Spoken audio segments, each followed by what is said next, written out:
Okay, let's start by looking at this gorgeous vessel that you're going to be making. I'd like you to see close up how beautiful it is, yet also how simple it is. I let fabric and design and embellishment be the major asset to this, just to show you that you can be creative if you choose to do it. For heaven's sakes, you could, do all of these individually if you want, but you can also find some out just stunning fabric and trim, and you can get tremendously positive results. So here we are. This is this gorgeous, gorgeous vessel. You're going to have a pattern which you will download from my website. And the pattern looks like this. Let me get this one out of the way. This is the pattern for the panel, and this is the pattern that you need for the base. You're going to be cutting out 4 of these and 1 of those, and you're going to be cutting it out 4 times for 4 panels. You're going to be cutting it out once as a actual pattern. I'll talk about that in a minute. Then you'll cut it out again for the fabric on the inside, the fabric on the outside, and for the stabilizer. So let's take a look at the supply list so you know what you're going to need.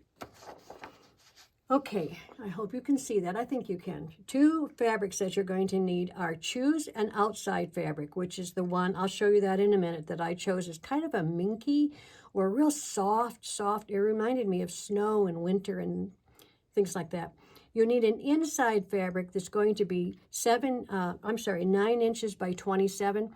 And the reason that it's 27 rather than 24 is because besides having the panels that you're going to cut out, you're also going to cut out the base, the best base pattern also, which we'll go over in a minute. So you need a few more inches to do that. The stabilizer that I use is a brand name Pellon, and its style number is 82, and it is called a 2-sided fusible stabilizer. You're going to need that 9 inches by 27 inches. There is another one, I don't remember, I think it might be 7.0. It says the same thing. It says 2-sided fusible stabilizer, but I think it says something about 2-sided extra something or other, extra firm or something like that. I'll talk about that a little bit more when we get to the stabilizer. Get any fusible that you want. You get it in the store. If you have a favorite kind that you like, go ahead and use it. You're going to need a ½ yard of that. The trim and the accents, that's all your choice depending on how you're designing, but at least 3 yards of trim or cord so that every panel can be covered. I looked in the home decor trim for things that might be unusual for the accents, and that's actually how I came up with the one I have. I'll show that to you in a minute. You're going to need needle and thread if you're going to be doing hand stitching with this, which you will be able to do. You're going to need the glue and the hot glue gun, definitely, if you're going to be putting the trim on. And I use it to put all of it together, except for a few places where I did use the needle and thread. Iron, you're going to use the iron on cotton, dry, either parchment paper or a Teflon piece, at least 2 of those.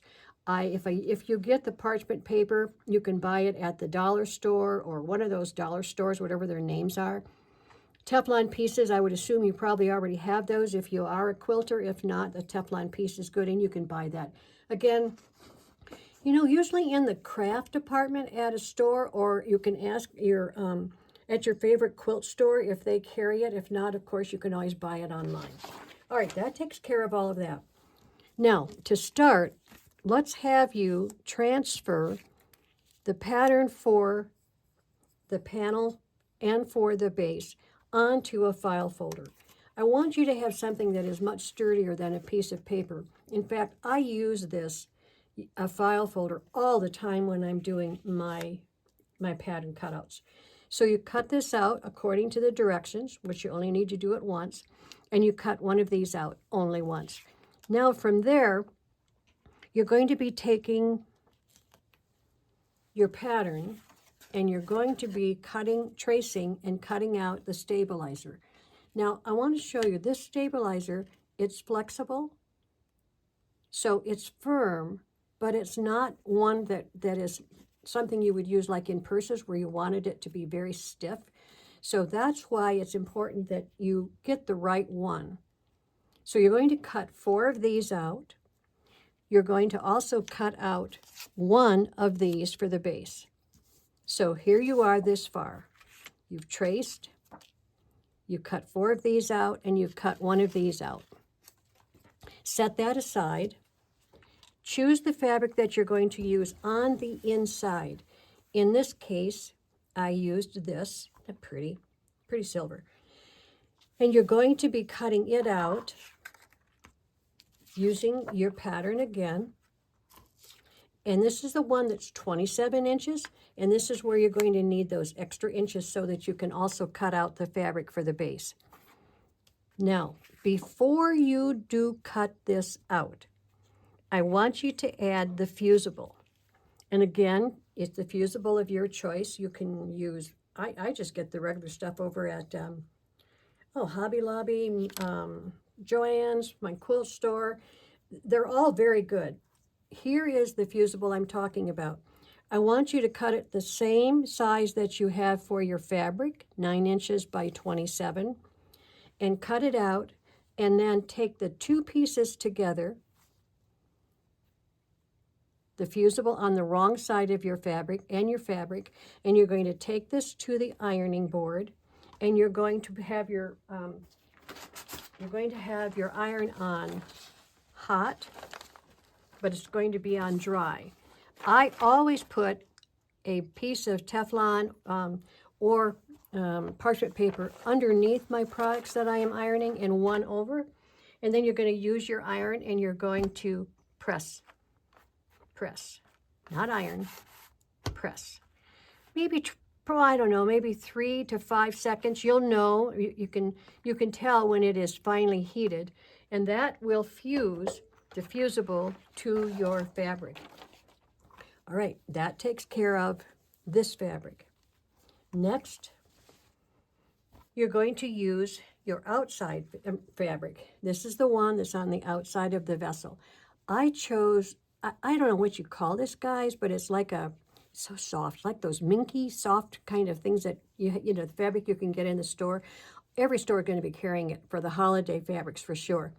There is a wrong side and a right side, although it's hard to see it. I don't know that you'll be able to see it. This is not as smooth as this one. So I'm choosing this as my outside fabric. So I'm going to do the same thing. I'm going to cut out 4 of these. Okay. And then I'm going to take my fusible and I'm going to put it on the wrong side of my fabric. Take it to the ironing board, Teflon underneath, Teflon on top, and fuse the 2 units together, iron on dry cotton. I do this because this is an extra thick fabric, and I want to be sure that it is going to adhere to the stabilizer. So that's why I have that double extra fusible on there. All right, so now we've gotten as far as having your fabrics all ready.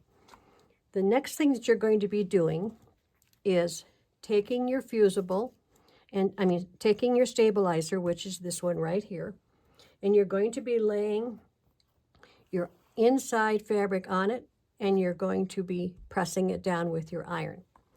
You're going to do the same thing by taking the outside fabric, pressing it down on the other side of the stabilizer, using again your Teflon sheet, and press that down.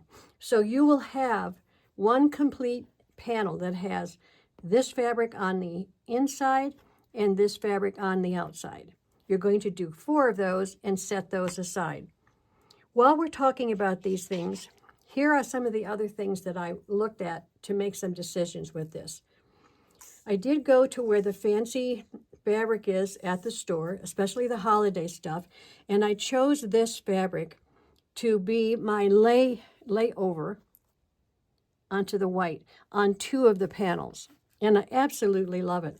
But I also fell in love with this fabric. Even though I'm not using it on this particular vessel, you will see it on another vessel. Look, I can use it this way horizontally, and I can use it this way vertically. I really, I really didn't know which one I wanted to use.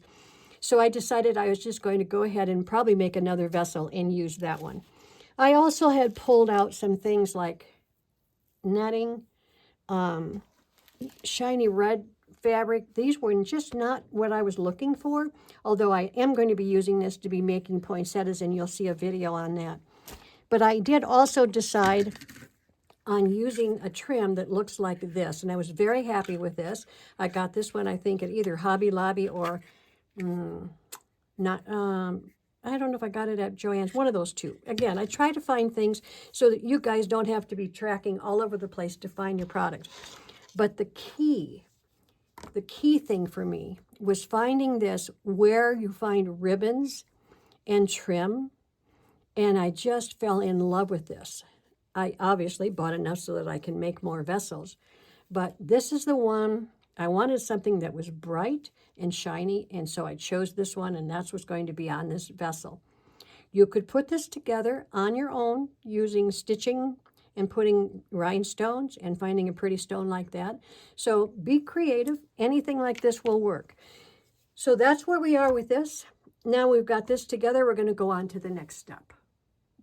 Now that we are through the overview of how this vessel is put together, the next step in the tutorial is to go through the details. So the next video is going to be step by step on how to put this all together. And I think it's important that you know it's not a long video. It's going to be a good, very detailed video. And I made an extra effort to make sure that the video was close up, because that's always been one of my annoyances, is I wish I could see that better. Let me hear your comments about how this video goes for you. You could always email me if you have questions about how something goes or if you're just not getting it. Everybody learns at a different angle and in a different way, and I understand that. That's why I'm making myself completely available to you by email if you have any questions. So let's get forward and go to the next video.